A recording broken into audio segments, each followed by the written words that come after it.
Walcott, and I have my brother here, Deacon Kester DeVertai. Now, Deacon Kester is from the Santa Rosa Parish, and today I will let Deacon Kester introduce his parish and to say some welcoming remarks. Deacon. Hi, good morning. It's really a pleasure to be here. Santa Rosa Parish is a very active parish. There's a lot going on. We'll talk a little bit later on what we're doing with the youth. We have a core weekend on this weekend. It's tremendous experience for the young people. Also, we recently launched a young adult ministry, just Monday gone. Fantastic. We had our first meeting, a young adult ministry, and we're looking to work with the young adults. And there are some plans afoot for a senior adult ministry as well. So a lot going on in the parish. Later on, in October, we're looking to have our Covenant Day. So there's quite a lot going on in Santa Rosa Parish. So I welcome all the people from Santa Rosa. I know they were looking at the program when it was launched on Tuesday. Great. They were telling me about it, and it was exciting.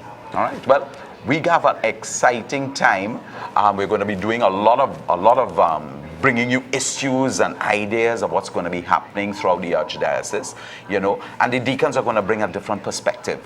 Today we want to talk a little bit about good news. We have some good news in the papers today. Oh, yeah. Would you like to share any bit of good news you saw? Well, from the Business Guardian, what I thought was very interesting is the finance minister talking about foreign direct investment moved from 1.1 billion in 2010 to 2.5 billion. Yeah. With the foreign direct investment coming in larger amounts, $2.5 billion, we're looking for the multiplier effect and what impact that will have on the economy. Usually, when you have foreign direct investment increasing in that kind of way, you're looking for the multiplier effect and how the rest of the economy is going to benefit from it. So that is some great news, and we just have to wait to see how it trickles down to the rest of the economy, the rest of the people.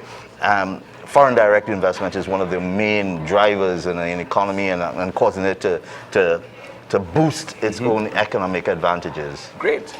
And we have some other bits of good news. We have, some news about our Holy Father, the Pope. Priest gives a used car to the Pope. Yes, a 1984 Renault 4 was donated. And Pope Francis accepted it. He says, yes, this is what he is going to use to drive around the Vatican. It's a Renault 4, 1984, donated for free by a priest in northern Italy. And Francis says he will use it for short commutes on the Vatican grounds. So here we have the Holy Father asking us, to be, in terms of people, to be a little more, what I would say, not trying to go out for the glitz and the glamour and get the best and newest all the time, to remember the poor. Remember, he said he wants a poor church for the poor. And therefore, sometimes, we just discard things to be, what was he saying? Keeping up with the Joneses. Yeah. Keeping up with the Joneses. Ostentatious goods. Yeah. So it's a little different. But on the other side, we've had a little bit of challenging news here. We saw this week, actually it was yesterday, we had some, what did we have? We had floods. We had floods yesterday, and I was listening to the gentleman in charge of the ODPM, and he felt a little broken. He said, do you know that none of the floods, when he saw the accumulation of water and the cars that were submerged, he said a lot of it was because of us dumping our things into the rivers and river courses. Now, we've got to take care of our environment, and therefore throwing bottles and cups and so on into the drains and into the rivers and depositing our trash there is not good for our country. Do you remember a couple of years ago we had this Drive Charlie Away? Yes. That was quite a few years ago. Quite a few years ago. But somehow we never sustained these good things, because I learned from Drive Charlie Away. We need to send that message out to our young people and to the adults to drive Charlie away. Don't drop your plastic cups and plastic bottles and so on in the rivers and causeways and drains, because guess what? We are the ones who are going to be damaged, where our homes are the ones that are going to be flooded by all of this. And people really suffered yesterday, and we need to really pray for them and go on. And one of the things, and these are very sad things, they're very difficult things, but one of the things that really stands out for me when things like this happen is how communities rally around each other. Mm-hmm. They come out and they support each other, and it builds camaraderie. Now, I'm not advocating that we should have more of this, but looking at the positive out of the experience, we are seeing communities, little communities and streets coming out and helping their neighbors, and you see that happening. And it's something that generally happens when we have something of Some this kind tragedies of and things nature. like that, We come out, as a people, we come out. And I think if we're looking at the positives of it, that's definitely one of the positives. There's something else that has happened in the international arena that I thought was quite interesting. This morning I read that the new Secretary of State, who was a former pronuncio in Venezuela, has made a statement that celibacy is not a dogma of the church. And so I think it opens up the discussion as to the priesthood and celibacy. It opens the discussion. Maybe something might happen from it, maybe nothing at all, but at least the discussion is there and the understanding. I think that it's something that young people may be looking at to see if it is an avenue, the priesthood being an avenue for them. I know they are great proponents for celibacy and the priesthood, but at least the discussion is there. And I think that there might be some priests who would be very happy to hear that kind of discussion taking place as well. Priests might be very happy depending on where the church goes. So lots of important things happening, even in the area of sports. I see, Intercol is raging, and for all of you guys who are St. Mary's Saints boys, and I'm a Saints boy here. Yeah. We see that we won 2 in a row. We beat Mokorapo earlier this week. Last week. And we beat Fatima, the small school. We beat the small school 4-3, I believe, yesterday. 4-3. So, things are happening in sports. But as deacons, we want to also share what's happening also with the diaconate.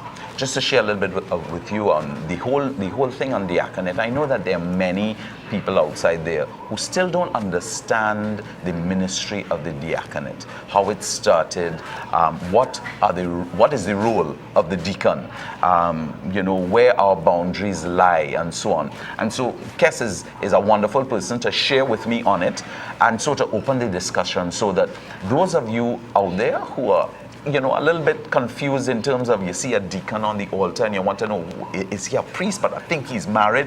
What can he do? What can't he do? We'll just start briefly this morning in just sharing with you what we deacons were ordained to do, what our limitations are. Kes, would you like to roll off and just give the whole advent of deacons in the Catholic Church? Well, of course, the diaconate you can trace all the way back to the Gospels. You can trace back to the Acts of the Apostles. But more recently, in terms of Second Vatican, an understanding of the reinstitution of the diaconate, another order in the church, so as to get the full church itself in existence. Now, one of the things I think of is always of interest is people are always asking the questions and suggesting that we have introduced the diaconate because there's a shortage of priests, and therefore this will... There is an error in that thinking, and we need to understand. And just like in the hospitals we have, there are doctors or nurses. They each have their roles and responsibilities. Right. A nurse cannot take the place of a doctor. Right. Deacons will not take the place of a priest. There's no way. And I think that there needs to be an understanding of that. Yeah. There is a role, there's a ministry that's ours. Mm-hmm. There's a role and a ministry that's the priest. Good. Belongs to the priesthood. There is in no way that a deacon can do the job of a priest. What are some of the functions? What are some of the functions of let's just say deacons? Now, there are 2 aspects of that. The first thing I would like to see all of that is that we can look at what a deacon does and still not understand who a deacon is. It is all an understanding, just like we could look at what a priest does as opposed to who is a priest. And the reason I'm saying that is there's so much more to the ministry than what happens. Deacons are there for service. In a nutshell, the deacons are the ones who are in the community a lot more than the priests are able to be in the community. We are working people, we are family people, we are there, we have been in the community, and we are helping to blur the lines between church the officials of the church itself Clergy, and the community, yeah. the Right, clergy and right, the community. right. We are there to blur those lines, and not to blur those lines in a negative way. Blur those lines to see that we can come into the church, the people can come into the church. Now, something about deacons that we need to let these people know is that priests, on their way to becoming priests, were also deacons. Transitional deacons. Transitional deacons, and we are called Permanent deacons. permanent deacons, right? And so there's that difference. There's that difference, and so we know that permanent deacons can be married, right? Of course. And you have a wife, right? I do. And you just celebrated a new devotee. Beautiful baby boy. So you see, becoming a deacon doesn't mean to say that, when you become a deacon, you stop having children. So the Kester is one of those guys. But going back to the Acts of the Apostles, when they first were instituted by the first apostles of Christ, it was all around service because, what was happening is that the apostles were finding it challenging to balance looking after the widows, the orphans, the people in need. And so they had to choose good men who were spiritually sound, who had good character. Not that I'm saying that Deacon Derek has a good character, but who had a good character to be able to do that wonderful ministry of service. The whole word deacon or diaconate is servant. And I remember when Archbishop Edward Gilbert was introducing this to Trinidad. By the way, this thing has been, coming out as Deacon Kester was talking about in terms of Vatican II, which is way back in the 60s. We have almost been one of the, last dioceses to be able to introduce it. Yeah. And Archbishop Edward Gilbert, was sharing with us that to be a complete church, you must have the three ranks of clergy: bishops, priests, and deacons. And so, in a sense, since 2010, we've become a full, what you want to call it, we have come to the fullness of the church as far as clergy is concerned. Yeah, and the thing is, in looking at some of the roles of the deacon, we are talking about certainly service to the community, service to the people. Yeah. And this is what characterizes the diaconate. It is not, yes, you see us serving at the altar, and that's part of our service as well.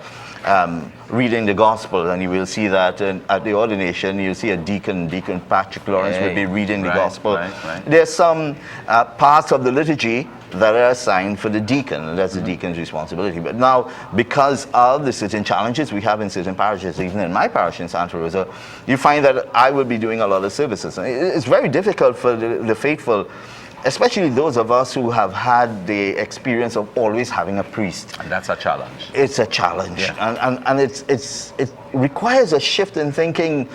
And I understand it, to see a deacon or lay minister even doing a service when you're customarily having a priest. And so you recognize that the liturgy is different. The liturgy is different. In terms of what the deacon can do, it might be easier to say, well, we cannot do. Good. Certainly, we cannot give confession. The sacrament of reconciliation, there's no way that we can do that. Okay. When someone goes to a priest and shares with them their sins, and the priest gives them absolution, if you come to a deacon, we'll probably call that macuin. Counseling. I want to use the word counseling.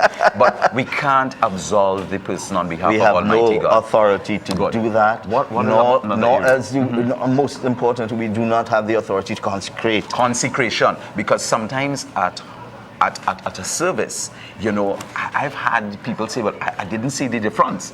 But then they forget the whole consecration, that part of the consecration, which is a big part. It is the most important part. The significant part. Heavens open down, the angels are there on the altar at consecration. We cannot do that. So therefore, what happens then? Because they see us going into the communion rite. So therefore, what happens that allows us to distribute Holy Communion? Right. Where does that come from? Because already we can distribute the Holy Communion. That's part of our ministry. Right. But those hosts that we are, the Jesus that we are giving to the community, that we are offering the community, they have already been consecrated at a previous Mass by a priest. There must be no mistake about that. Good. So we talked about We talked about sacrament of reconciliation. That's something we can't do. We spoke about the consecration. What other things that deacons are unable to do? Well, those are the two main things that I would think of that deacons cannot do. Right. There are things as well in terms of the parish and some of the things, especially when there's a priest available. Right. We need to ensure that the deacons are always working together with the priest. Right. They are not things that you do on your own. Right. Always in consultation with your parish priest. Right. So there might be things that he may debar you from doing. All right. Okay. Because in his wisdom, he feels that it is better for him to do. But that's more of an administrative thing. That's an administrative. But in terms kind of the sacraments, you have things like, take for instance, the sacrament of the sick.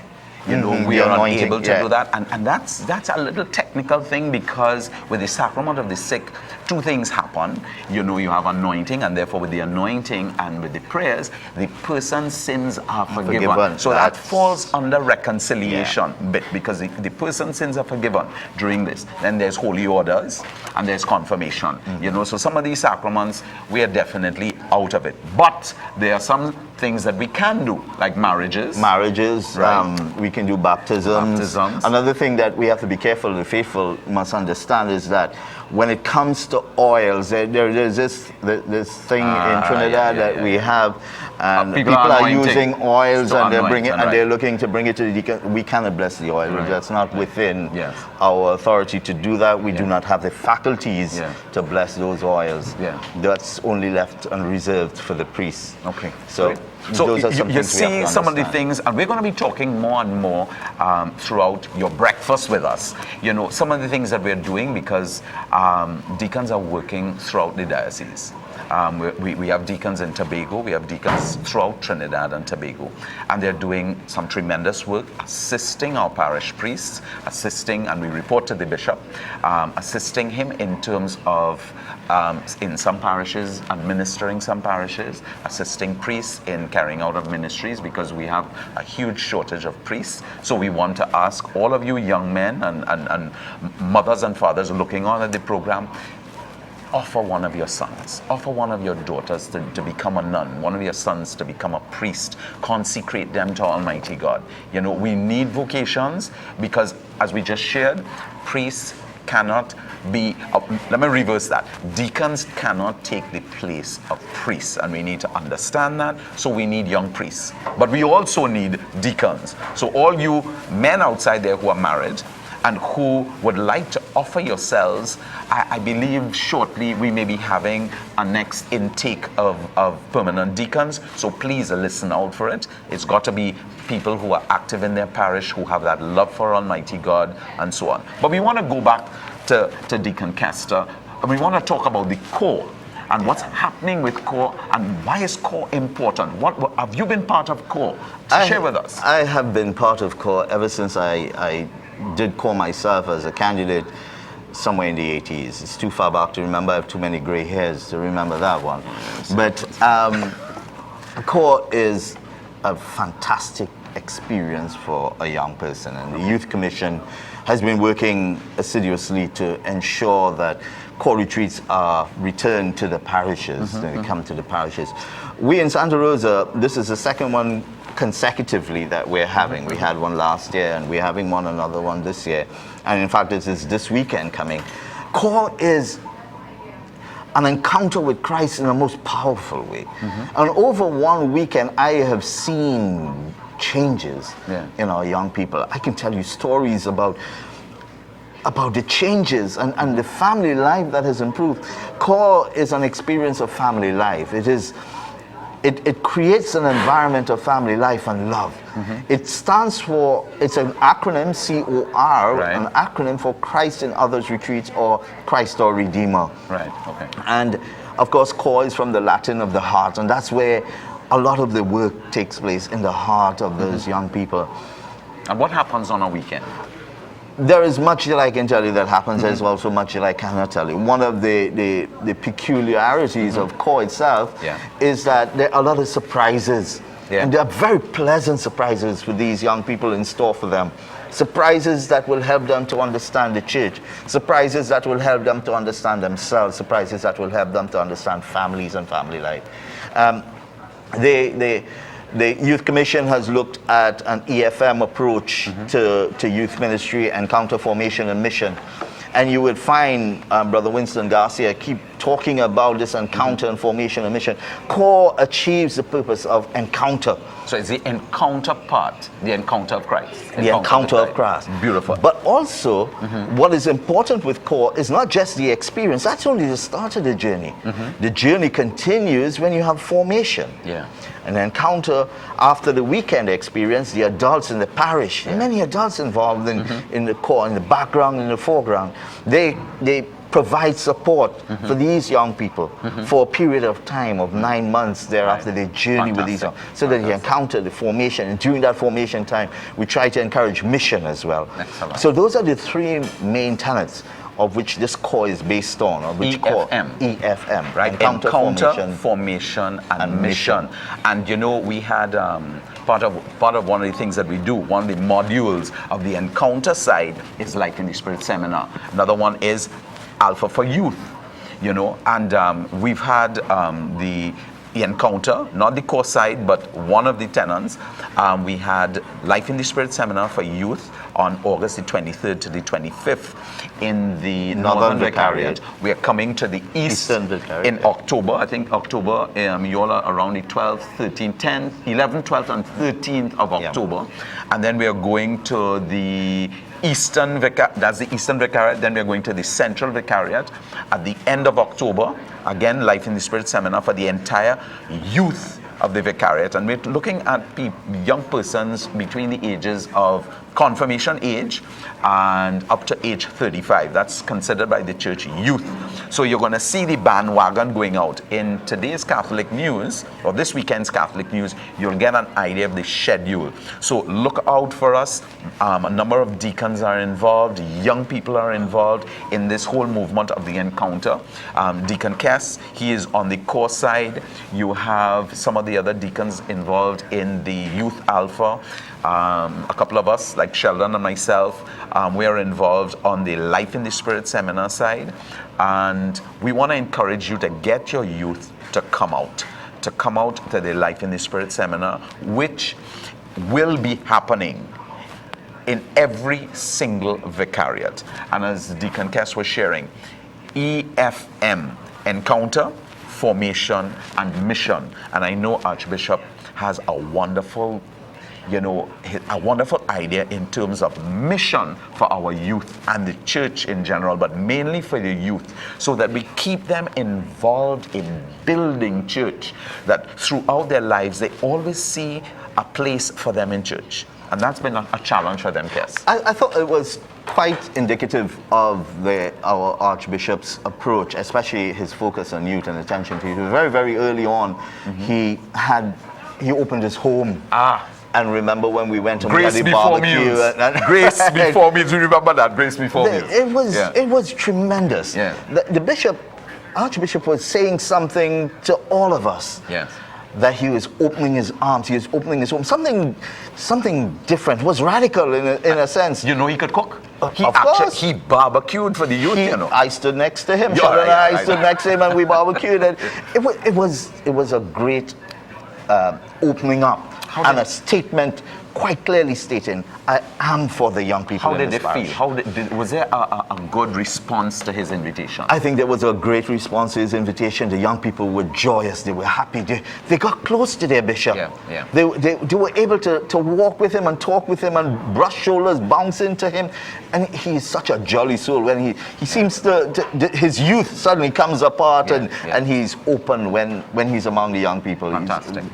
Wonderful movement. Yeah. And a wonderful gesture for the young people. And so we're continuing in that vein in opening out the ministries to young people and the youth. And we'd like to see more young people involved on the parish councils, young people involved in the decision making. We have to start thinking about succession planning for our church. Good. And those are some of the ways that we can help them. Yes, there are always those who are going to say, well, the young people do this and the young people do that. Well, all right, we were all young ones, so we did things. And remember, Jesus chose young people to start his whole ministry. Let the children come to me. Beautiful.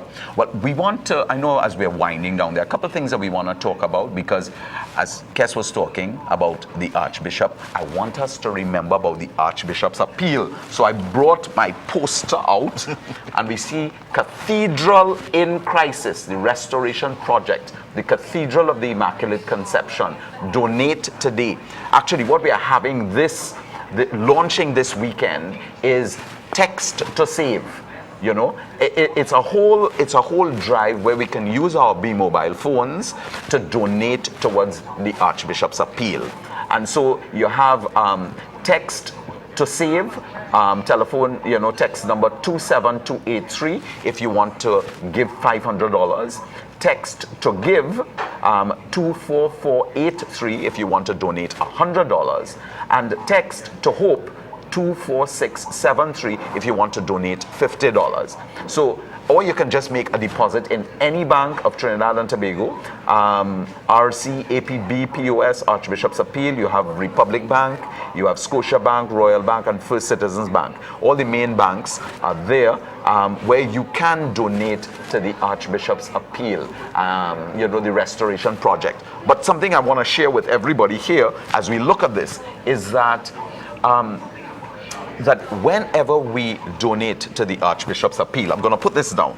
Whenever we donate to the Archbishop's Appeal, what happens is 80% currently goes towards the restoration of the cathedral. 20% goes back to your own parishes, or go to the parishes that are in need of assistance, like St. Francis, and I can call a number of other parishes where we need to help in the repairs. So we want to invite you, listen on. At masses this weekend, you will hear the parish priest or somebody announce it, this incredible drive using your phones, right, to text, right? And every time you give, you give towards the building up of our church, towards our sacred spaces, which are very important. And the cathedral is the seat, is actually the seat. He is the successor, the Archbishop, that is his seat. And so it's important for us to donate. Let's give. And I know that the church has been asking you to give, because we also have this raffle to support our primary schools. There are raffle books all over. We also have another drive. We're doing the Madonna Murti. There's a documentation on Madonna Murti, which is happening in all vicariates, but it's starting in the Northern Vicariate on September the 23rd. That's the day before Republic Day. We're having it at Fatima Parish Hall. It's going to be an evening with other parishioners, other people in the Northern Vicariate. Come out and support. It's $50. You have popcorn, you have drinks there. The Archbishop is going to be there sharing his views.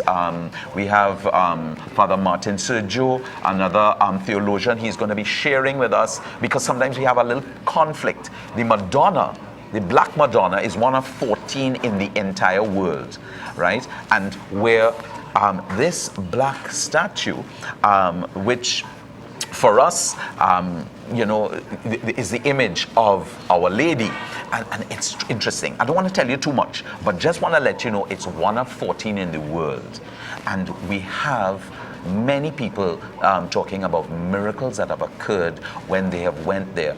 And they have asked Our Lady to intercede on their behalf. Whether it's because of an illness relationship and so on. So lots of things happening in the diocese. Lots of things happening. This is Breakfast with the Deacons. Once again, we want to thank you for looking on. Please tune in, tell your friends. Today I had Deacon Kes with me, telling us all about CORE and about EFM. We want to invite you back. Breakfast with the Deacons. It's the #1 show, breakfast show in the morning, the #1. Tune in, get your friends. If you want to hear good news, tune in to us. It was lovely having with you guest. It was great My having you on the pleasure. show. It's great being here. I'm looking forward to coming again sometime and Please, supporting you. we need all the help we can get, and this is our show, Breakfast with the Deacons. Thanks again. See you next week, Tuesday. Goodbye. God bless you all.